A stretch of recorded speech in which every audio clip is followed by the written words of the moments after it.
मी सविता जकाते. कथाकथन स्पर्धेमध्ये मी महाभारतातील एक स्त्री रुक्मिणी हिच्यावर कथा सांगणार आहे.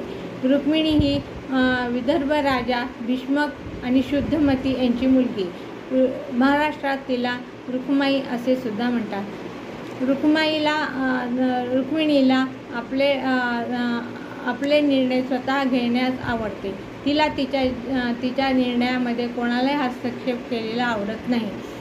ती लहानपणापासून कृष्णाला आपले सर्वस्व मानते.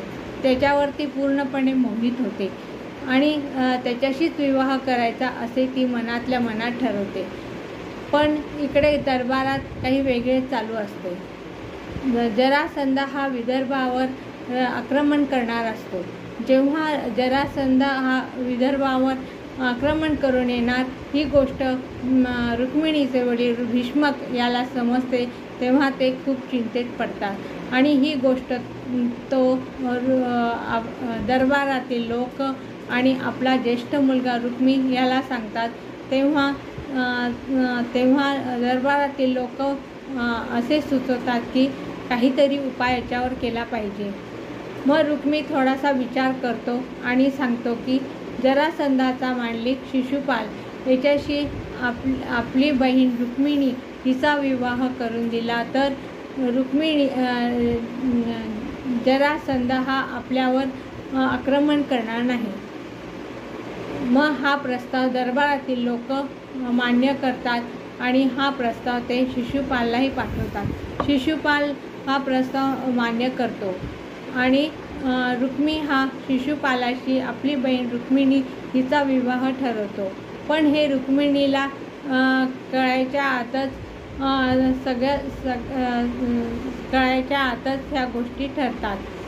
मग रुक्मिणीला जेव्हा समजते की आपला भाऊ रुक्मी याने आपला विवाह शिशुपालाशी ठरवलेला आहे, तेव्हा ती सैरभैर होते आणि आपल्या गुरुमायला विचारते की गुरुमाय, मी आपलं सर्वस्व शिशुपालला कसं स्वीकारू?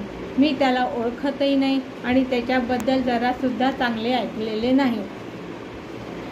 गुरुमाय म्हणते की स्त्रियांचे भाग्य हे असेच असते. मग रुक्मिणीला वाटते की ही लढाई काही सोपी नाही. ती आपले वडील आणि भाऊ आणि इतर लोकांना विचारते की माझ्या आयुष्यावर कोणाचा हक्क आहे? हा एक मूलभूत प्रश्न ती विचारते आणि तिला त्याचं उत्तर देण्याऐवजी तिला सांगण्यात येतं की कृष्ण हा क्षत्रिय आहे आणि मग ती म्हणते की कृष्ण एवढा बलाढ्य आणि चांगला बलवान असून सुद्धा ह्या गोष्टी गौण आहे. मग ती एक कठोर पाऊल उचलते आणि दरबारातील यथायोग्य यंत्रणाचा वापर करून ती कृष्णाला पत्र लिहिते की मला तुम्ही अंबे मातेच्या मंदिरातनं घेऊन जावे. कृष्ण तिला